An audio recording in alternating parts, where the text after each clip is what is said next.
Hey, this is Malika of Evanston Live TV, and I have with me today 7th Ward Aldermanic candidate Mary Rosinski. Mary, welcome back. Thank Welcome you very back. much. Thank you very much. Welcome back. So, you have been on the show a few times. Yes, I and I would, appreciate that.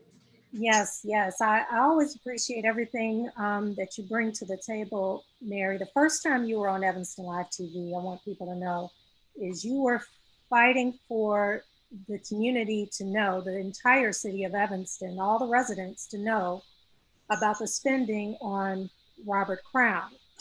And so you have always you've always been about educating the residents as to what's going on with our economics and I mean, there's some things that you like about what's going on in our local government, but then there were things that were alarming, and you said, "Hello, people, wake up."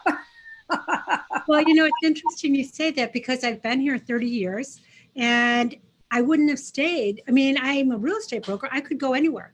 If I want, but I love Evanston. And so, but to your point, one of the first things I got involved with back in 1995 was zoning and Northwestern.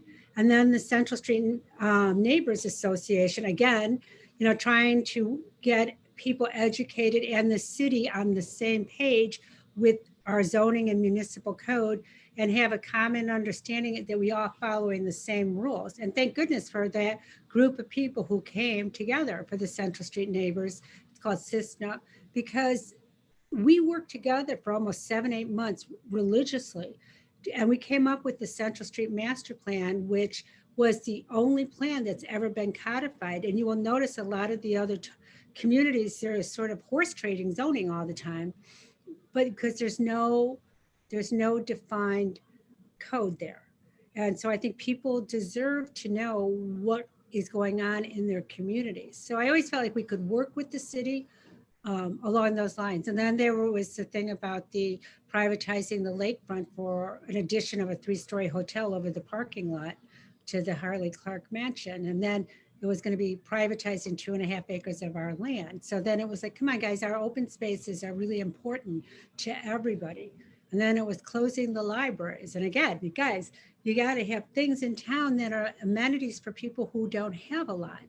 And not only who don't have a lot, but those are really important assets for people who have a lot, people who have nothing. It's also good for all ages, from story time to the seniors. So I always get concerned when we're starting to narrow services for groups of people. That's a concern. So I've always gotten involved on things like that. Yes, And yeah, then, and the reason that the Robert Crown became so important, because early on, I mean, it was going to be a $20 million project and then a $30 million project. And we were only borrowing $10 million. And that's a rec center. I'm like, okay, that's fine. But then between 2017 and 2019, it kept going up 10 million at a time. And where I got concerned is we were also running budget deficits at that time. And the council didn't seem to be asking questions. They seemed to be like, well, this is what the people need. And our city manager wasn't saying, but guys, we're in a deficit, so we need to trim this budget. And so we can't be borrowing 30, 40, 50 million when we told the residents it was going to be 10 and maybe 20 million. So now that's when, Claire Kelly and Darlene and Mike Basilko and Trisha and a lot of residents got involved and started saying, guys, it's not that we don't like hockey. It's not that we don't like a new rec or libraries. It's because someone needs to tell the city, council, they shouldn't be borrowing $50 million for a rec center. We shouldn't be a tax and spend or spend and tax council. And then when you take, it's all about resources. So that's where I met you, I think, more in the first time, because it was like we were spending so many resources.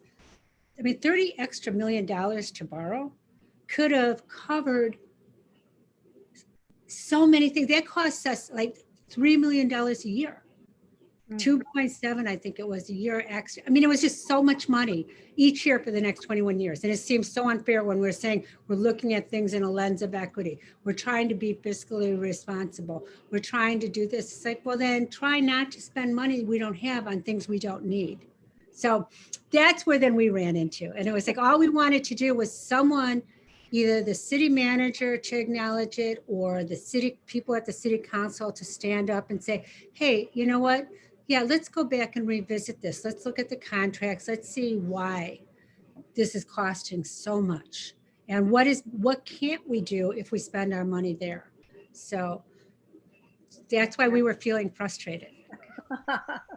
Well, a lot of people were so appreciative of you and the group for making the community aware of what was taking place with the spending, because I think a lot of people were asleep, like a lot of people were asleep with the Evanston reparations, which, you know, you come to them for cash payment, it's like, oh, we don't have it, but you found 30 million for Robert Crown, or there's no money for a school in the Fifth Ward. Oh, but you found 30 million for Robert Crown. Well, that's what I'm talking. It's all about allocation of resources. Mm. So it's one thing to say I'm looking through a lens of equity. It's another thing to take action in to have equity. So to your point, Malika, and I think people really need to reflect on this. When we negotiated that one contract for Robert Crown, we gave one contractor $10 million more than Walsh contractor, who was going to do this at 40 million. And because because the city liked the other contractor and because the contractor that got the bid, and also according to two of the city staff, because they were going to meet the Black and minority contracts better. They did not meet the Black and minority contracts, and they weren't fined, and they didn't give us back the 10 million. So when I think about this now, fast forwarding 3 years, I think of what you just said. That $10 million could have funded the whole reparations. That $10 million could have gone towards towards the Fifth Ward school that we all say we want. But who made those decisions and who didn't ask questions? And I'm saying it's those people that are making the decisions. So, Mary, I really wanted to bring you on too, because I've gotten it in the mailbox. I think everyone's gotten it in their mailer. Oh, would you be talking about this flyer here? That's full of innuendos about how we want to overturn the government. I'm like, you know, and I had to think, I was like, I've never known Mary or Claire or any of them to want to overturn. You all were educating and making us aware of what was actually taking place with the money going in and out of the city. So I'm like, when did they become wanting this group to overturn the government? Well, that's like, what I said. When I came home 2 Saturdays ago, and my daughter handed me this piece of paper, and she said, I don't think you're going to like it. And I looked at this and I thought, this is scare tactic. This is low level, try to get to people who don't know, because people who do know and have been engaged, and I'm not saying everyone should be engaged, because people should be living their life. They shouldn't have to watch the city council, but if they are, they're not falling for this. Any educated any educated resident is going to know that this is nothing. But when they have the nerve to say, these people who have been standing up at city council for years, just talking, are doing a bait and switch. I don't think there's any bait and switch. It was funny. I found the first letter I ever put out back in November when I was running to my ward and stuff. And there is not one thing on this letter that says change the form of government. There is not one thing that says put referendum on the ballot. I mean, all of that stuff, those people made up. I mean, it came up as discussion points. And so these were my points I was running on: financial responsibility and accountability, equitable social policies, sound economic development is adherence to the comprehensive zoning plans and preserved property rights and values, transparency in processes. Residents are stakeholders at the top of the organizational chart, and they shouldn't be the last ones to know anything. Sustainability, preservation of our parks and lakefront, green building adherence to. And by the way, we have this CARP plan that, we want to reduce our carbon footprint by 2050. And then we went and built a 120,000 square foot Robert Crown plan, our own municipal building that doesn't adhere to the standards of CARB. And so, and then pilots with Northwestern, the Northwestern issue is coming up about the zoning issue, but we would like to work with Northwestern to be a better partner in terms of sharing a fair share. That is the only platform I have ever had.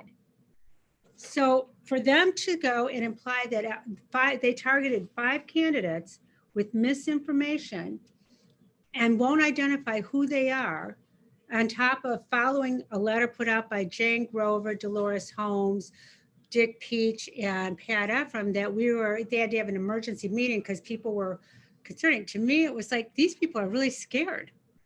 I mean, that would be the only reason that you would put out misinformation like that, is what I think. Well, I will say, prior to you thinking about even running, me knowing you over the past few years, that platform is what you have been on since the day I met you. My platform, right? This is my platform. Well, you weren't even thinking about running for alderman. And yeah, so I was really, it was really disturbing to. Thank you for bringing that up, because people are just, people don't know me. People who know me, and they know my word is my bond, and they know my heart is selfless when it comes to being engaged. And I'm not looking for any special self-interest. I really love Evanston. So when I saw that, I thought, why would they attack residents? And who are these people doing this? Now, you brought up the Jane Grover email. That email was sent to me. I wasn't part of the people that she was sending it to, but I was sent the email. I was sent the email too, from someone who didn't want to be part of that group. And they said, I'm not part of that group. Yes, and I actually felt bad for some of the people who were included in that email, because I know a few of them are like good people. So I know they're probably feeling very uncomfortable that they were included in that email. But for those in Evanston who aren't familiar with this infamous email sent out by Jane Grover, it pretty much made it look like there was an Evanston Illuminati secret society group, and they're in control, and they can't let anyone in who wants a democracy. No, we can't let them in. They must be stopped. And I was like, that was kind of scary. So who is the democracy? That was the group. So they were the ones who know what's best for everybody, right? And that's the way I read it. I'm like, who are they to decide what's right? I mean, I'm seeing hundreds of people coming up from all over every ward saying, this is what we want. Is that this small group of people is to decide what's right or wrong for Evanston, or should Evanston residents decide? Exactly. What was the urgency that had to happen before? And then the people that like to identify, this was what drove me crazy, Malika, to identify Opal, Community Alliance for a Better Government, and Reclaim. So you've got Opal, who's positive leadership in action. You've got Community Alliance for a Better Government, who just wants transparency, and Reclaim, who just really wants affordable housing and good government. To say that they are, this rebel group of people, and by the way, they are probably the most diverse grassroots organizations in the city. And they all endorse different people, which was what was funny. I mean, some of the people are crossovers in everyone, but some of them are different. It's not like there was a conspiracy. It was just that these are 3 different groups who all interviewed. I happen to have been interviewed by all of them, as I think maybe Eleanor was. I don't know, because you had an option to be interviewed or not interviewed. But I was endorsed by all of them, and I'm really proud of it. And so to see them make it sound like those people who are just giving their time and trying to educate their neighbors as to what is good government, I found really disrespectful. I thought that was awful. Yeah, and it seemed like after that email was leaked to the general public, well, certain people in the public, um, then the attacks. There's been this attack campaign on you and Claire Kelly and Darlene um, Dick and and and Tom suffered him. and Tom suffered and Tom suffered and I just explained it. You watched that last episode I did with Aaron Oh, Matthews.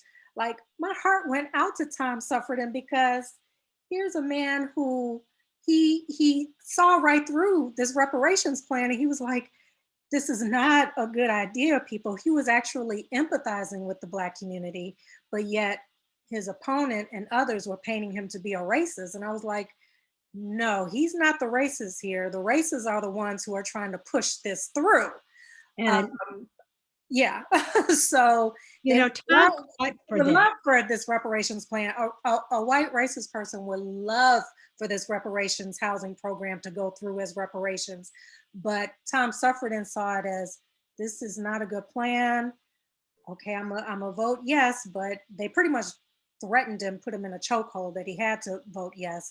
But his explanation clearly said, I'm still against this, you know. But it's been rough. This has been a nasty race. It has been. And I think here's the thing, because Tom, one of the great things about Tom, Tom is one of the people who asks questions and he will say no.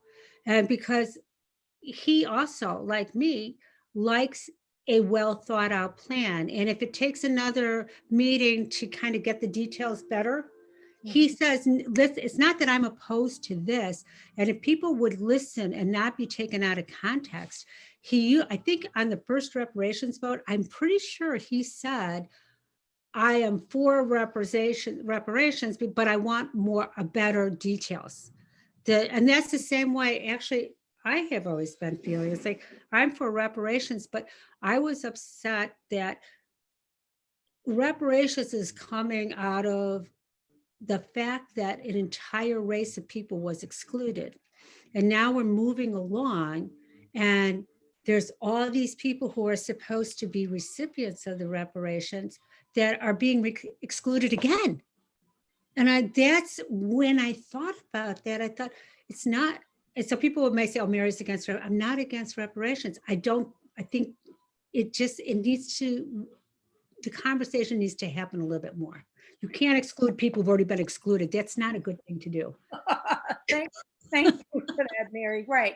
Um, those who really understand what actually took place with the passing of this housing program dressed as reparations is there was no plan. There wasn't a phase two. We've been waiting on a phase two for 2 years.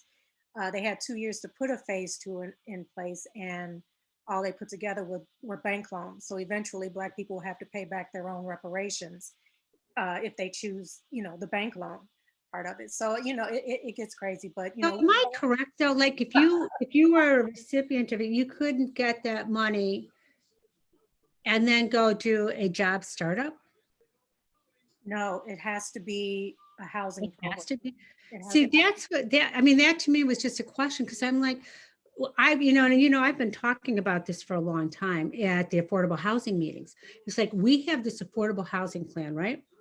And this inclusionary housing. And we do it by the AMI, but our housing program doesn't address the wealth gap. So it's not like we're saying an AMI for white versus an AMI for non-white. But we as a home rule can establish that.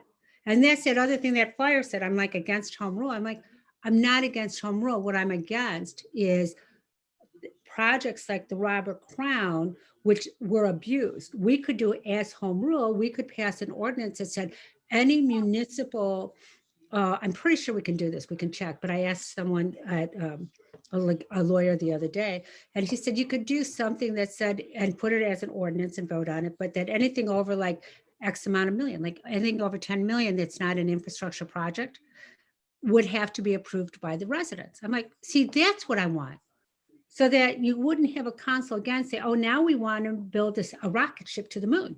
And we're going to, just take anything. Now that'll probably be taken out of context. But what I'm saying, Mary wants to build a rocket ship to the moon. But what I'm saying is that I think that there's certain things that we have to pay for, right? Mhm. Because we need water, we need streets, we need sidewalks, and that's a given. But there's certain expenditures that are more elective. And when they get beyond a lot, and that's why this whole 10 million is so flexible, because the reparations, like you say, and the affordable housing, for $10 million, we could have bought a building with 35, 40 units that are 2, 3 bedrooms. And we could have put even $5 million down, and we could have been making money on it and done a jobs training program. But they didn't even think about that. They just gave that 10 million to another person to build a center. I don't know. The whole thing just struck me as so odd. Mhm. Mhm. And I think the message that's getting out is we're not allowed to question. And I think that I think more and more people are waking up to that, like, how dare you question us? How dare you? And then Yes. you're painted as the villain that's going against everything, you know. And I just found that so Thank disturbing. you. And You really, we all care. At the end of the day, we all care. We just have different approaches to it. But but to make the people who are just asking questions and wanting answers because it's impacting it's their our city. lives, yeah, they're the villains. Well, and that, you know, and I'm going to say to Mayor Harrigan, if he's watching, I really was not happy with that letter he sent out, that these people who are speaking out are uncivil. Like, I have never screamed at council. I have, most of the people, and you've been at most of those meetings too. I mean, you've probably been, if there's 50 meetings, you're probably at 30 of them too. You Okay. know, every now and then they do get heated, but they're not screaming and yelling. Like, there's certain people like Judy Fisk who are saying, oh, it's all on so civil, and people are screaming and yelling. Well, every now and then someone does, but it's not always the same people. And it's not generally us. I think when there was like the $70 million, people got up and they were upset, and it's okay. This is their money, people, and we're not all speaking together. See, that's the thing. You know, if I come up and I say I'm against something, oh, I know. Okay, so with the Northwestern zoning giveaway, right? So I get up there and I speak as both as a realtor, as a neighbor, as a zoning, because I do know zoning. But there was another gentleman at the meeting who was really angry, and he was screaming and yelling, and people asked him to sit down. But then later, people go, I was talking with a couple other residents, and they're like, well, your group is so loud. I'm like, that group was held by Northwestern. Everyone was invited. I didn't even know that man. And just because people, and nothing wrong with him, I mean, he was angry, I get it. But I think it's a mistake to just say, because all these people are here for the same issue, they all know each other. And that's a problem. So different people are upset about different things. And to your point, what's happened is that people who are speaking against and asking questions are dismissed. They're called the vocal minority. They're called disruptive. I mean, it's really disrespectful. And you are the one paying the taxes. And you are the one that are trying to make Evanston better. So I just have found that attitude becoming more and more prevalent. Like, if you're not a selected insider, you're an outsider, which is why I found that article so funny. I mean, I don't know if you saw it, I marked it up, but I actually laughed because I called my daughter and I'm like, oh my God, after 20 years, I'm an insider. I just didn't know about it.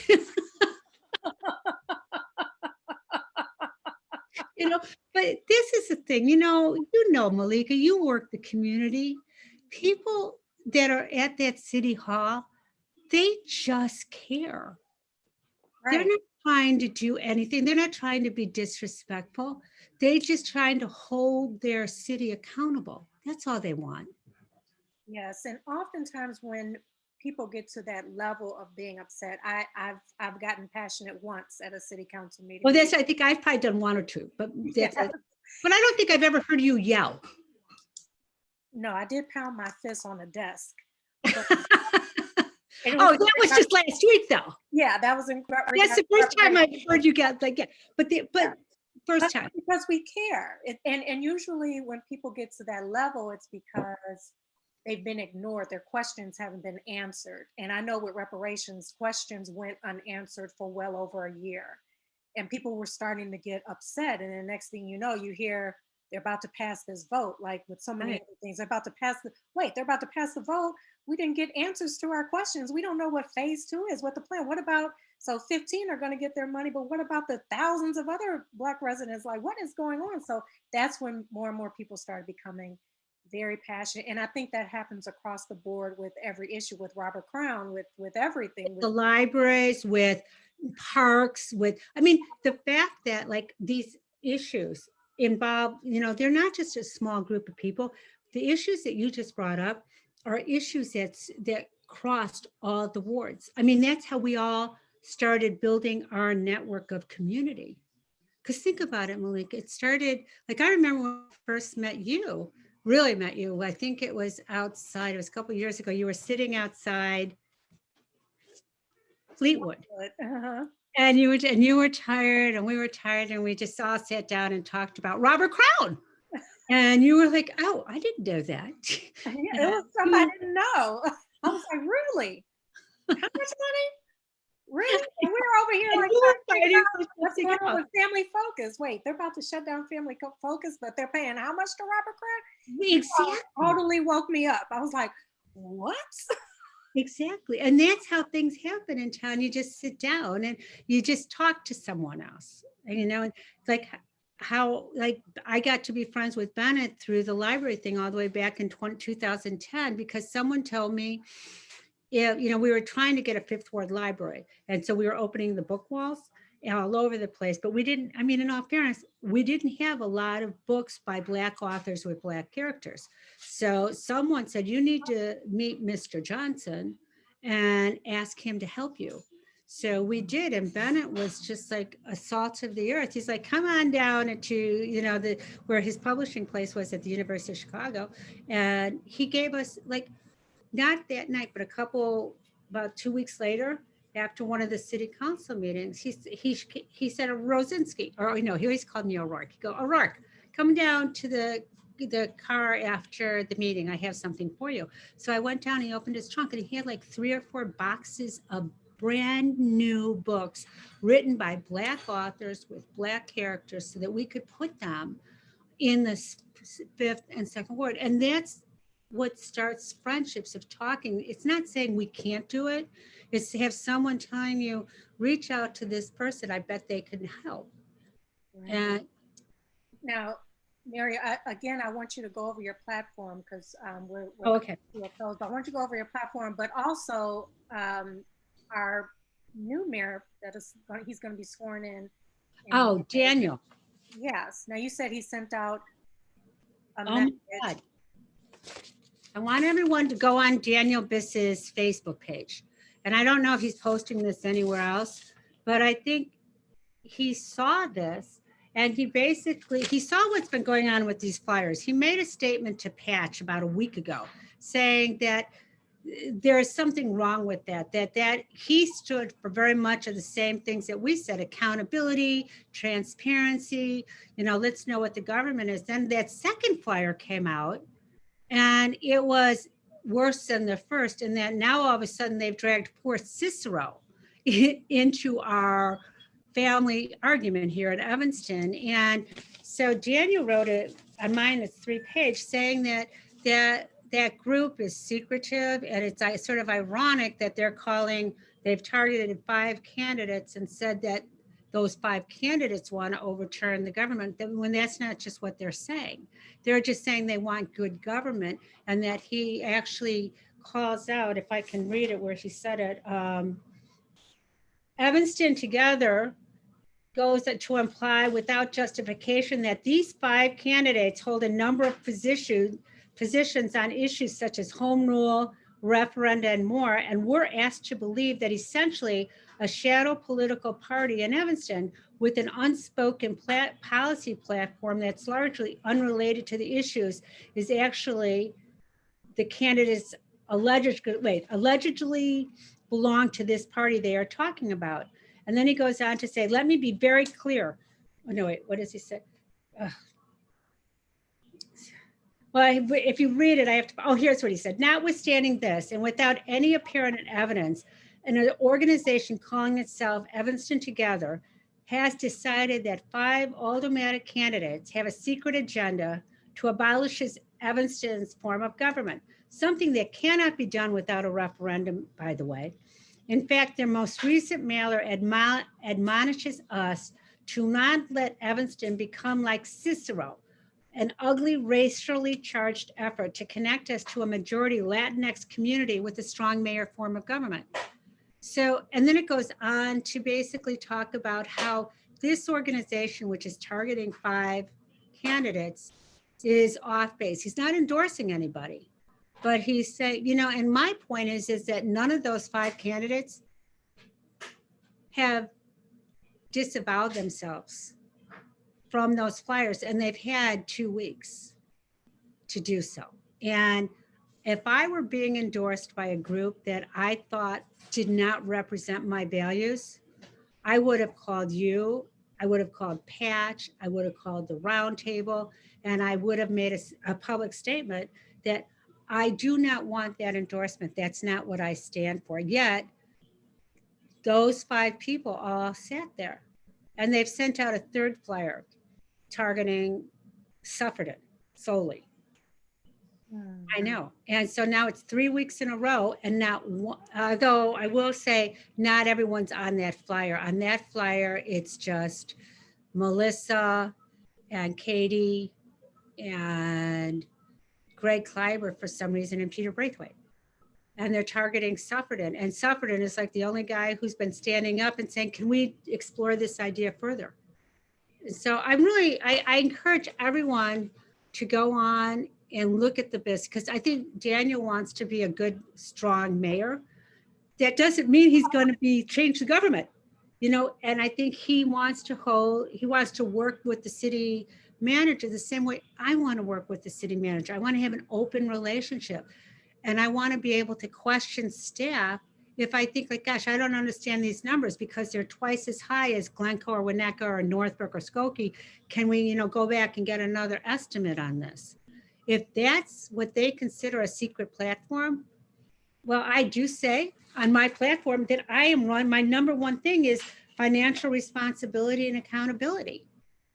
That's what we need. That's our job. Everyone up there has a responsibility to the taxpayers to ask questions. And as you said, asking questions has become sort of a no-no in this town. And that's why we need to have town halls. I mean, the city citizen comment isn't getting us answers. But if we have town halls on a regular basis, you sort of diffuse this pent-up anger and frustration that everyone coming to the council is doing, because you can do it. If you have staff there, they can answer questions, they can know to get back, there can be memos. We can have true transparency in this town without as much frustration, I think. Is that a long answer to your question? No, that answered it perfectly, because that was an issue that came up with this Evanston Illuminati secret society. They're saying you all want to, you know, grow the government. You want it to be ran by the mayor, not by city manager. And I think all the candidates were asked that question, um, if they wanted more of a mayoral type government, led government, form of government. Right. And I think every candidate just about said pretty much gave the same answer, which I think is the best answer. If that's what the people want, then we have to open it up and look into that. If that's what the residents want, Right.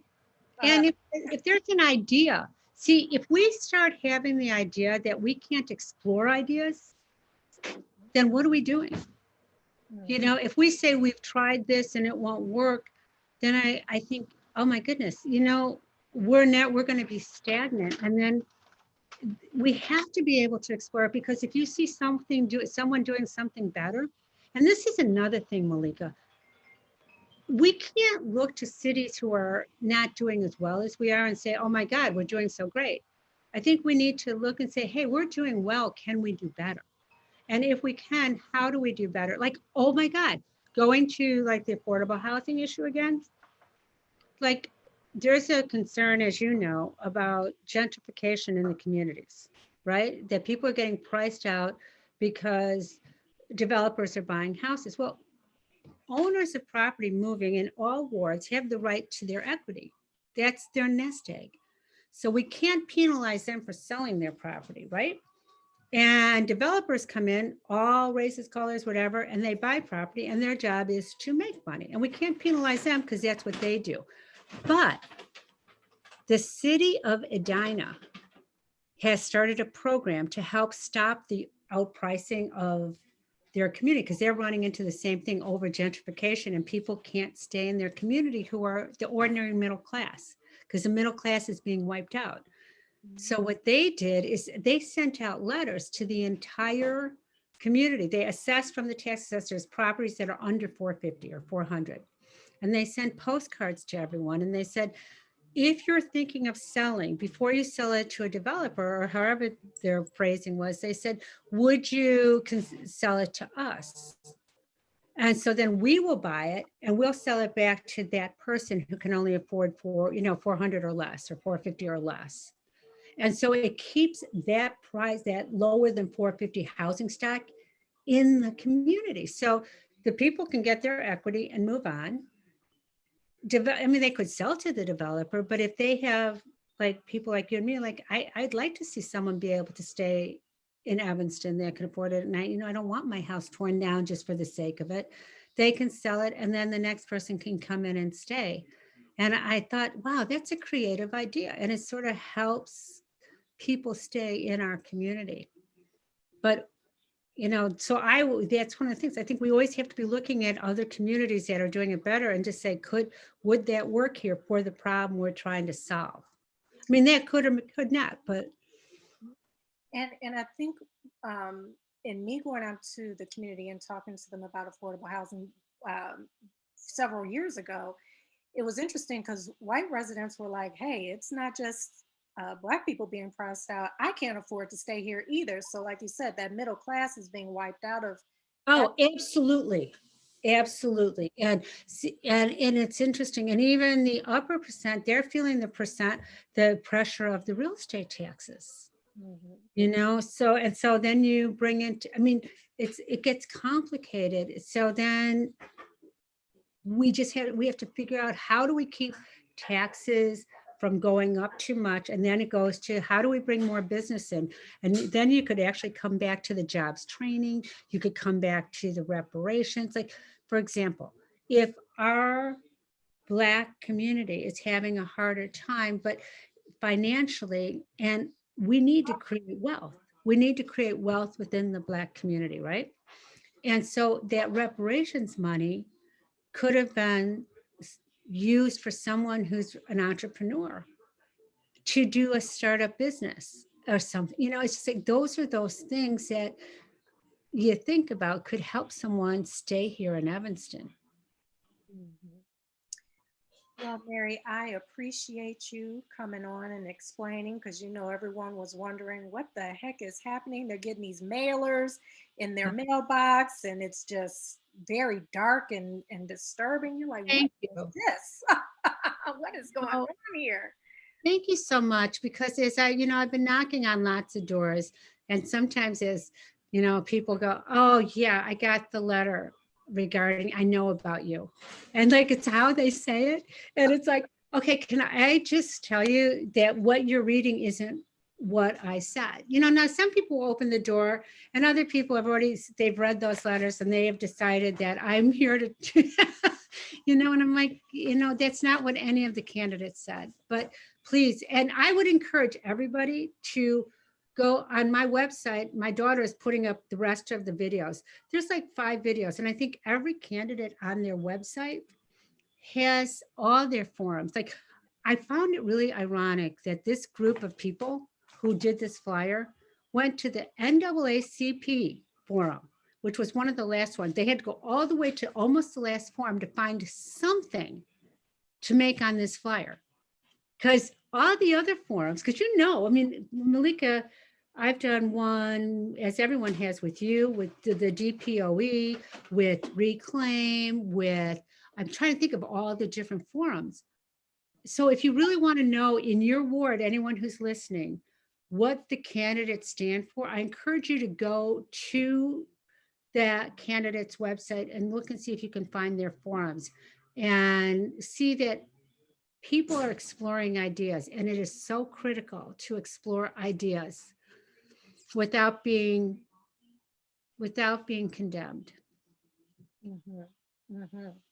Thank you so much, Mary. Thank you. I so appreciate it. And I Thank encourage everyone to go to Daniel Biss's Facebook page or wherever he else is going to post this and read it, because I think it says a lot for what a great mayor he will be. Thank you. Yes, thank you. And Mary, tell people one more time where they can reach you. I'm going to put your website in the description, but tell them Oh, where they can contact you. yeah. On my website is Rosinski, ROSINSKI 2021.org. And you can email me if you have any questions at rosinski2021@gmail.com. All right. Okay. Thank you, Blake. I appreciate you kind of clearing the thing on there, because I was getting a lot of bad people were really upset. They're like, you want to overturn the government? Oh my God, I know. Thank you so much. I appreciate it. You are welcome. Thank you. And I hope Okay. this answers a lot of questions out there. I know I was getting questions about the Jane Grover email, about the mailers, like what is going on. So I hope this answers some questions for you all. We will have Claire Kelly. She's running for First Ward Alderman. She will be on tonight at 7. So you all please be sure to stay engaged, stay tuned, get both sides, you know, get your questions answered, people, please. And please get out and vote. Our numbers have been low still with early voting. Early voting is happening now. So please get out there. And I encourage you to reach out to all of these candidates, go to their website, read about their platform, read what they have said, listen to their forums, their interviews, listen to words that are coming out of their mouths and not paying attention to, you know, mailers that are going out there. You know, hear it for yourself, see it for yourself, and please vote, you all. It is so important that you vote, please. So please stay tuned here at Evanston Live TV, and feel free to go to Evanston Live TV Facebook or the YouTube page and look back at all the forums and interviews and get to know who these candidates are. Malika, you did everybody. I think you interviewed everyone, and thank you for doing that, because you are so kind. You know, when you really put us all at ease when we're talking to you. So thank you. Well, thank you. I've interviewed everyone but Judy Fisk. Oh, what a shame. Yeah, but it is what it is. It is what it is. Okay. You all, please be sure to stay tuned. This is Evanston Live TV.